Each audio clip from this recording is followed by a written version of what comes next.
Hey guys, welcome back and thanks for joining me.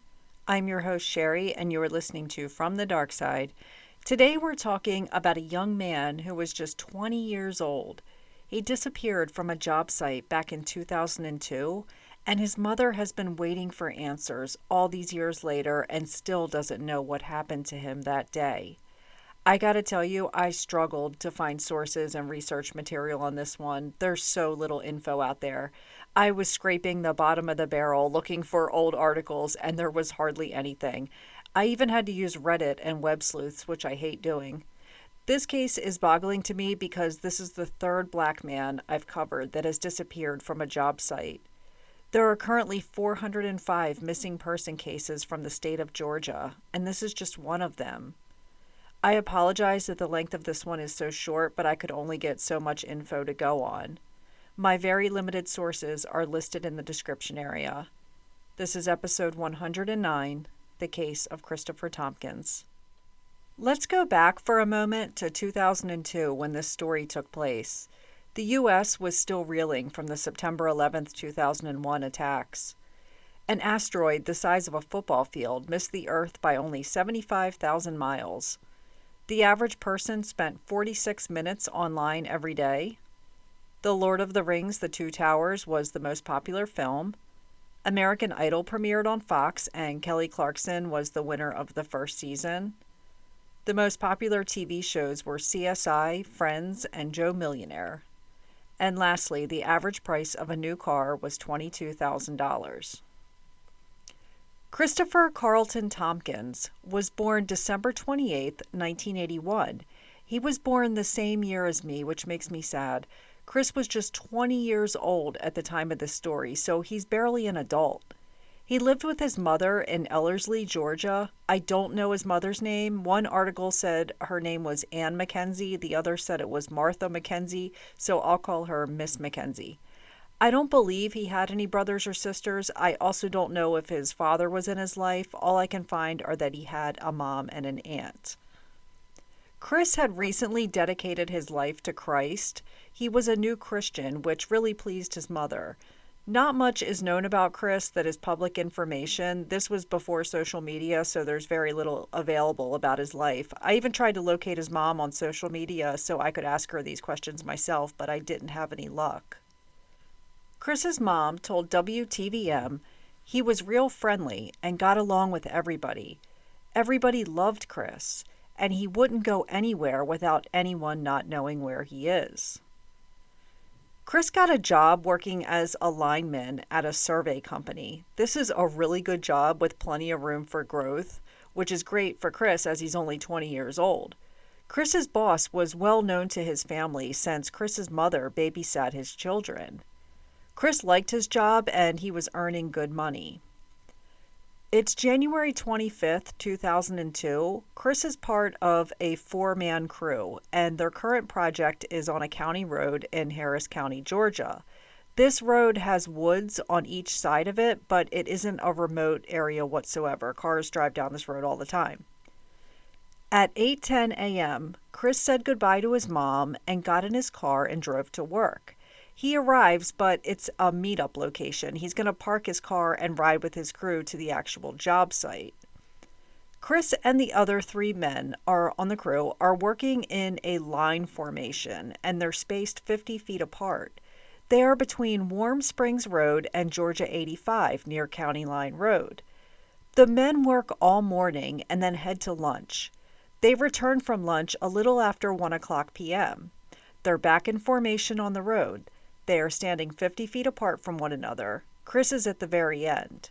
He's having a conversation with his coworker. I imagine they're kind of yelling a bit since they're spaced about the length of a tractor trailer apart.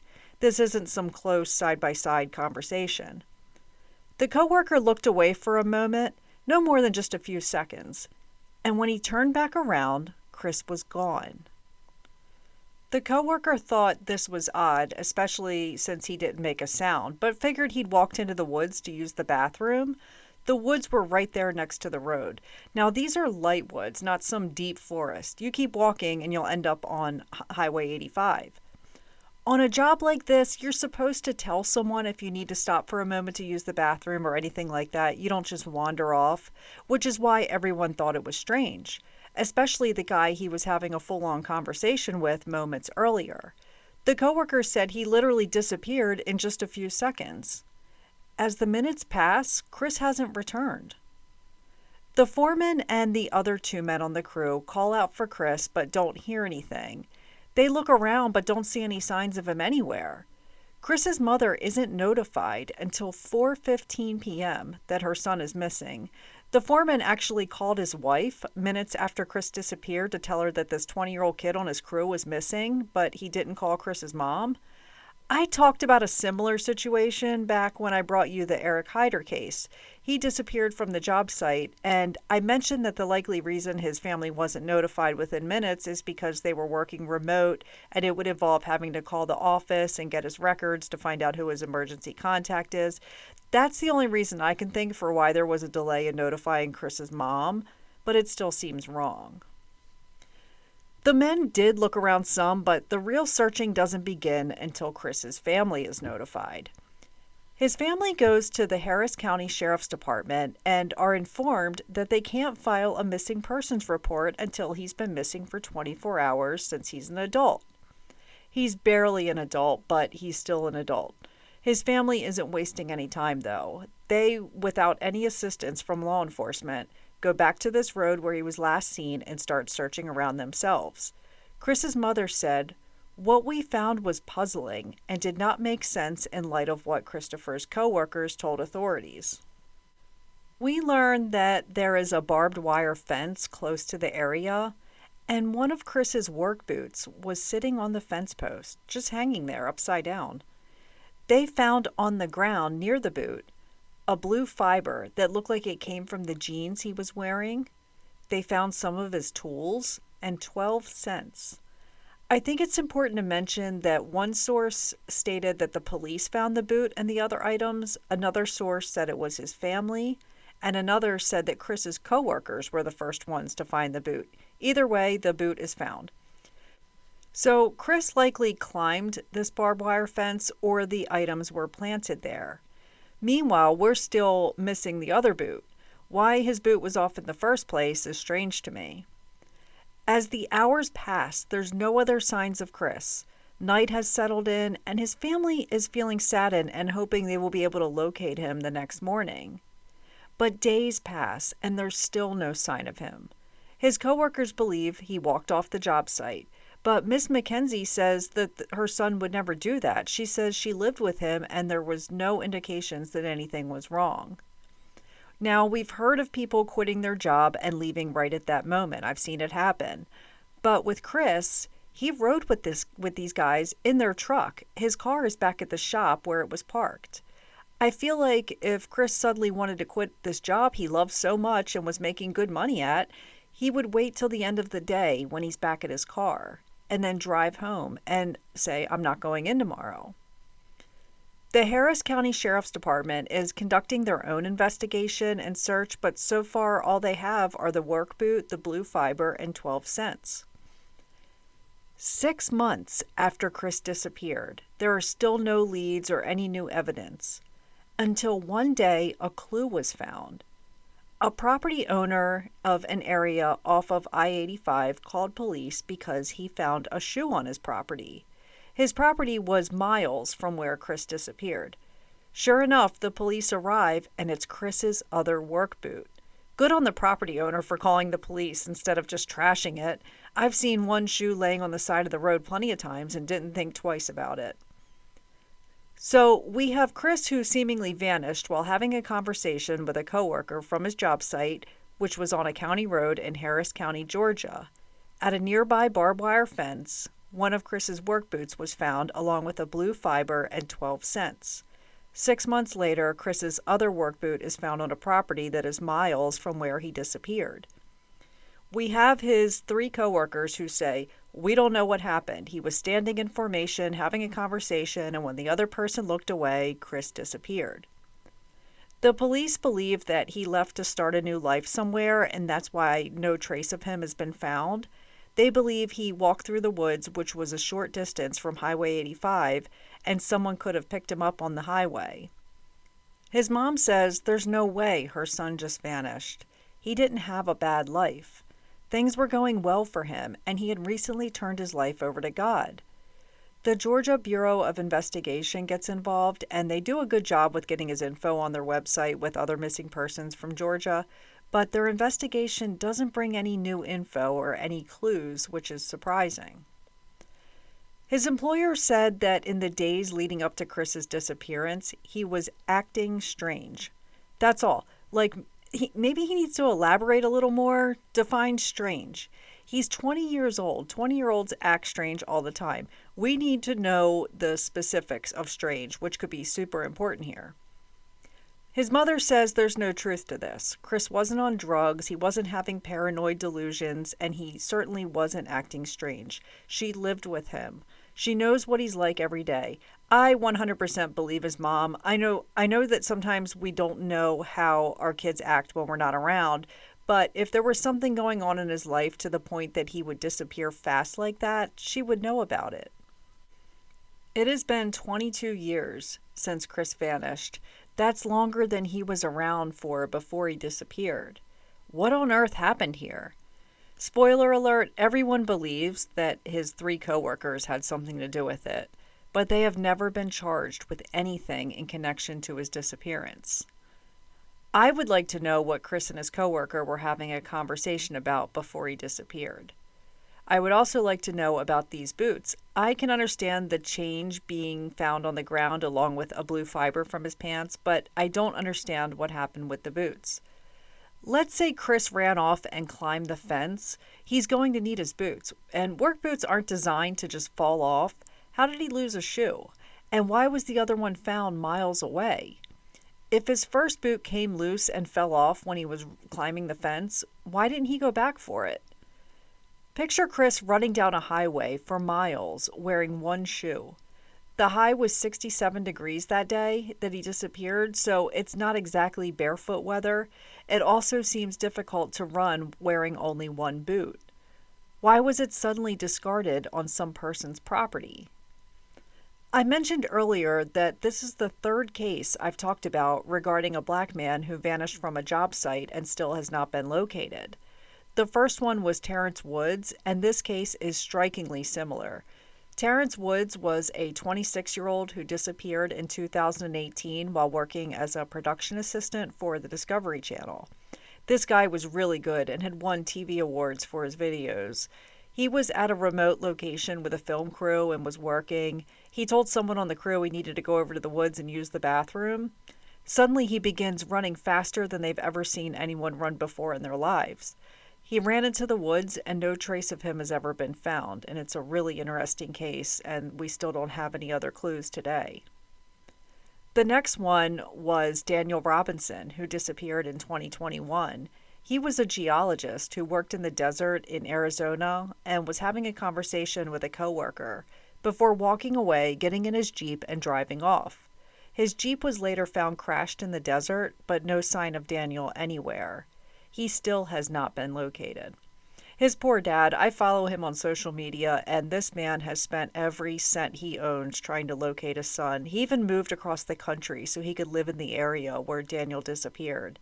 He spends every day searching and getting Daniel's case out there. Christopher Thompkins disappeared in 2002, Terrence Woods in 2018, Daniel Robinson in 2021. None of these men have been located, and it's so strange to me. The circumstances around their death are similar. They're all young, successful, they seem to have good heads on their shoulders. They disappear without explanation, and there's no evidence left behind. I believe in ghosts, but that's where I draw the line. I believe there is alien life out there, but I believe it's way out there, millions of miles from Earth. I'm also not a conspiracy theorist. I'm also aware that I could be completely wrong. I understand that, and I'm open to that. So when I was researching this case, I saw there was a lot of supernatural elements to it, as well as religious elements. We all know that Chris had recently converted to Christianity. Some believe the rapture happened and Chris was taken into the sky. I'm trying to be open-minded, but I have a hard time believing that it was the rapture. You also wouldn't believe the amount of people who think Chris was abducted by Bigfoot or some kind of supernatural creature, one that was so fast that it grabbed him and drug him into the woods within seconds. My issue with this is, besides it having low probability, is that there would probably be some kind of growling from the creature, or you would have heard Chris scream. This also falls into the category as an animal, like a mountain lion or a bear taking him. You would have heard some kind of disturbance going on. Which brings us to the next theory. These guys were working on a county road. Being a lineman is a dangerous job, as we all know. Is it possible that Chris was hit by a car and was on the hood being carried down the road? That wouldn't explain his boot being found on the barbed wire fence nearby unless it came off during the impact or the driver returned later and placed it there. But if he was hit by a speeding car, the other men would have heard the impact. There also would likely be blood evidence and other stuff like that. The next theory is that Chris suddenly left to start a new life. I feel like this is the least likely theory and that the Bigfoot one is more believable, but it's not impossible. Maybe Chris really did take off running and jump the fence, but not because he wanted to, but rather because he felt threatened. Maybe that conversation he was having with the other lineman wasn't a good one. That's why I said earlier I'm interested to hear what that conversation was about. Maybe Chris felt his life was in danger and needed to escape immediately. He took off running, but even if that was the case, why didn't he emerge eventually when it would be safe to come out? Another theory is intrusive thoughts. This is widely speculated in the Terrence Woods case. Chris had something go off on his brain that forced him to run for his life instantly. The next theory seems to be the most popular in this case. Is it possible that one or all three of the men on his crew did something to him? If it was one of them, why would the other two be covering for him all this time? What are the odds that all three had an issue with him and would do something to harm him? I don't know the backgrounds of any of them as they haven't been named publicly, but I do know that 1 week after Chris's disappearance, one of them obtained a lawyer, which doesn't necessarily mean guilt. He could be protecting himself from false allegations. But we also learned that one of the men went to prison for a long time afterwards as he was convicted later of a violent crime. Why would these three men turn on him suddenly? Chris is a nice kid who didn't bother anybody. He's not mean and hurtful. He just wanted good for everyone. But being that he's a black man in rural Georgia could be all the ammo one would need if they're a racist, violent person. Unfortunately, we do not have any answers in this case. My hope is that Chris is alive and well and living somewhere warm and safe, but it's hard to believe that that is what happened. Chris's mom, Miss Mackenzie, told the Columbus Ledger-Inquirer, "I'm not a citizen with great influence. I am simply a grieving mother who wants to keep this case in the public light in hopes that one day someone will come forward with some information about what happened to my son. I truly believe in my heart that my son is no longer alive. However, I need closure. I need to know what happened that day and where my son's body is." That is truly heartbreaking. I cannot imagine not knowing what happened to my son. Imagine driving down a highway and every person walking down the road who may look similar, you wonder if that could be your loved one. And as time passes, you have to change how you picture them since they could be older and look completely different. The Georgia Bureau of Investigation has Chris's photo on their website with a lot of other missing folks. In the area where they give a description of when he went missing, it says he was last seen walking away from his job site next to I-85. Most people believe Chris didn't just walk away from the job site willingly. If he was having a bad day, he likely would have stuck it out until he got back to his car. The workday was going to be over in just a couple hours. Christopher Thompkins was last seen on January 25th, 2002. He was wearing a pair of navy blue pants, a plaid jacket with a gray hood, and a black skull cap, and his hair was in braids underneath. Chris has a tattoo on his right arm of his name in vertical letters written inside an ice cream cone. The ice cream part is the head of a joker wearing a hat. He would be 42 years old today. I don't want to give a rest in peace to Chris because there's always a possibility that he could be alive. But Chris, I hope wherever you are, whether you're here on earth as a 42-year-old man today or if you're up in the heavens, I hope you're at peace. I also hope Miss Mackenzie gets the closure she has been waiting for over 20 years for. That's it for this week, and I'll see you all again soon. Take care, and much love to you all. Intro music is Feral Angel Waltz, which is composed by Kevin MacLeod, licensed under Creative Commons. All his music can be found on his website, incompetech.com.